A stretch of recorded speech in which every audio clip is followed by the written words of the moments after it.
know, I've been doing this segment of top five lists, for years now and months. This is a tradition unlike any other. So my top five lists, I have two of them this week. I have a sort of a D and an R. It's actually related to my opening monologue today, which is, right, it is pretty clear, and I think I've made the case that Democrats desperately have to expand their map.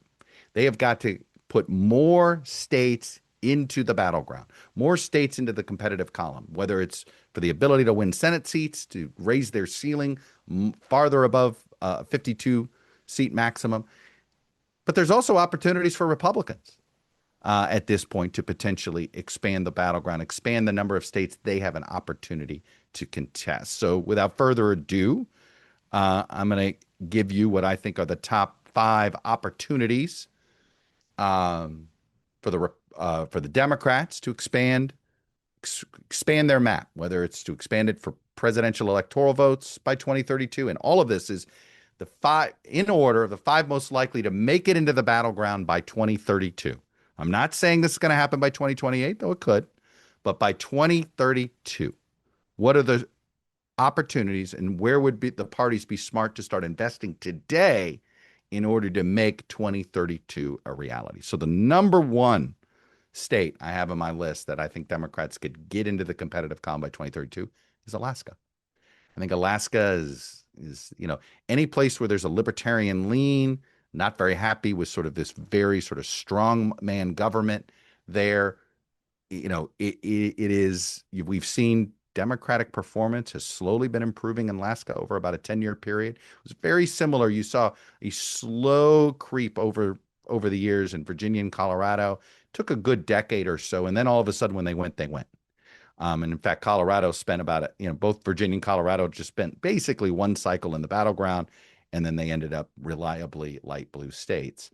Alaska, it feels like every election cycle, the right side, the right coalition gets smaller, and the left and center, the left has gotten closer to the center, and this sort of independent slash de-leaning fusion electorate, they have figured out more times than not how to be competitive here. So I think Alaska, number one on the list there. Number two is Iowa.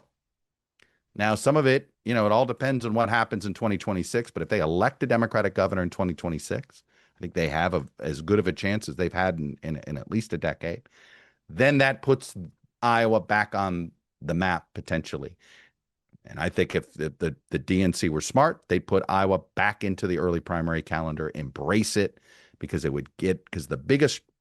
basically the biggest impediment between Democrats expanding their map or having it narrow is whether they are able to campaign in rural America, right? It is their allergy to campaigning in rural America over the last decade that has narrowed their list of battleground states down to as small as it is right now. In fact, take North Carolina, which I think now is becoming an essential state for Democrats if they ever want to hold majority power in the Senate or win a presidential election. They've actually only carried North Carolina once in the 21st century, it's 2008, and that's also the last time Democrats elected a senator in North Carolina was 2008. And it was because Obama did really well in the rural black counties that border South Carolina. That performance has been shrinking almost every election cycle since, as Democrats shift their strategy away from rural America. It's been a huge disaster, I'd argue. It's why they're having to always draw these inside straights in order to see if they can get to 50 Senate seats plus one, see if they can get to 270 electoral votes, because they've made it much harder on themselves, because they've just sort of walked away from rural America. Some of it is sort of too many strategists live in the Acela corridor. Too many strategists argue for writing in the Democratic side, writing off rural America because it's an inefficient use of dollars. Just maximize turnout in the cities and the suburbs, and you can offset that. Not enough vote, all these things. Well, the Republicans target urban America and shave their margins off. And in fact, when Republicans win in blue or light blue states, it's usually because they lose the metro areas by less than they normally do. Well, it's the same mindset on the Democratic side. If they instead of losing 80-20 in rural America, they lose 70-30, suddenly there's a bunch more states they could they could be putting in play and having more success with. So number one is Alaska. Number two is Iowa. Number three, and this is where, and let me be honest here, I really think only Alaska and Iowa have a realistic path into the battleground um, of the red states into the battleground by 2032. I promise you a top five list. So my next three are Ohio. I put Texas in the fourth slot, and I put Kansas in the fifth slot. Missing the cut, where I think there's quasi competitiveness if the party knows how to brand itself and frankly rebrands itself outside of the socialism word. That's Mississippi, Florida, and Utah. Um, I think Mississippi is a cheaper investment than Florida is, and Utah is still, there's still some cultural disconnect, but I do think, um, you know, as Trump has lowered the bar of character in politics, the most reliably Republican group that has been the most uncomfortable with this sort of low character style of practicing politics have been Mormons. And is there a way to connect with that constituency in a way that would allow give Democrats a more competitive advantage in Utah? I'm skeptical, but I do think a party desperate to become a national party again, and I don't think the Democrats are behaving as a national party the way they should. It would be something worth doing. So my top five of most of the red states that Democrats, I think you could convince me there's a path to making them competitive. One is Alaska, two is Iowa, and I think those two are sort of realistic. And the longer shots are Ohio, Texas, and Kansas. We'll learn a lot more about Ohio in 2026. If Vivek Ramaswamy can win that governorship in Ohio, then I might argue it's out of reach. I think he's I think he's beatable. Let's see what kind of campaign the eventual Democratic nominee runs, whether it's Amy Acton, who's more of an outsider, or maybe Tim Ryan, former Senate candidate himself, House member, he gets in. But, I'm watching that governor's race, and it will tell me whether there is a future for the Democrats long-term in Ohio. And then, of course, there's Sherrod Brown's Senate campaign, where he's trying one more time. And if he wins, his reward for winning is to potentially run again in 28. Republicans have some opportunities. And if you looked at the map right now, I'd say the best opportunity for either party to put a new state into the battleground by 2032, and frankly, by 2028, is Minnesota. Minnesota is basically, it borders Wisconsin, it borders the Dakotas.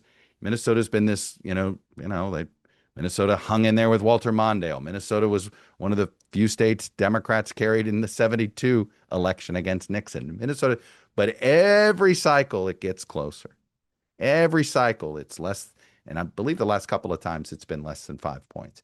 Trump may be a little too toxic for Minnesota, but a candidate not named Trump in a 2028 or 2032, I think Minnesota, more than any other state, is sort of the state most likely to enter the battleground next. I think under any of the states, more so than Alaska or Iowa on the Democratic side. So that's the number one. Number two is New Hampshire, right? It hasn't been that long since New Hampshire. I think there's New Hampshire has a very high college education, a college educated electorate, which is why Trump has underperformed the generic Republican vote there. If the Republicans sort of shift slightly away from Trumpism in 28, I could see New Hampshire getting right back. And the New Hampshire primary has a way of recreating swing voters. So I think that New Hampshire is number two.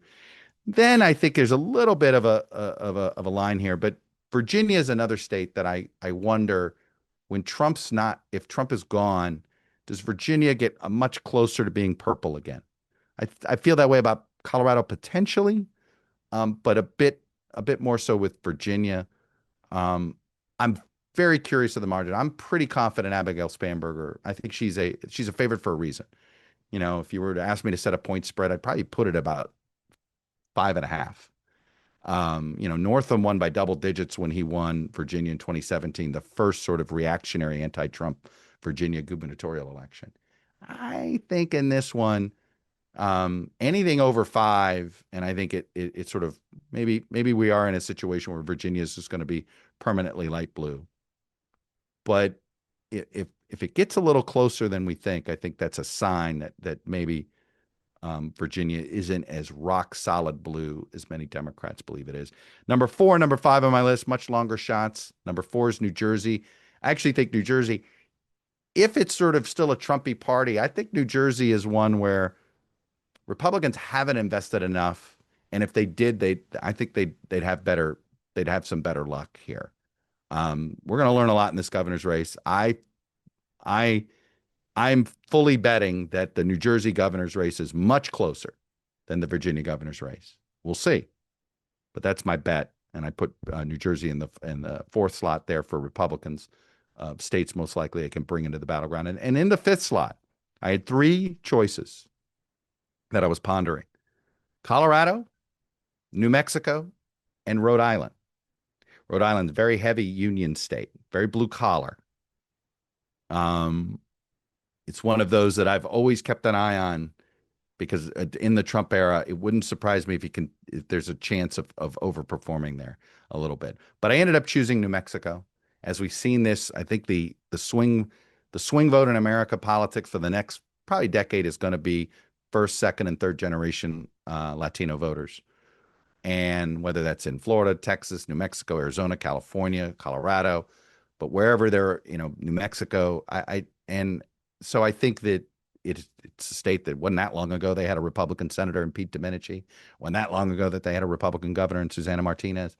New Mexico is a more competitive state than we it gets overlooked sometimes on this front. So I put New Mexico in the 5 slot there. So to wrap up, top 5 Democratic opportunities for the battleground in 2032: Alaska, Iowa, Ohio, Texas, Kansas. For the Republicans, their top 5 states that could potentially enter the battleground by 2032: Minnesota, New Hampshire, Virginia, New Jersey, and New Mexico. And like I said, the state that has the best chance of getting into the battleground before 2032 for either party is Minnesota.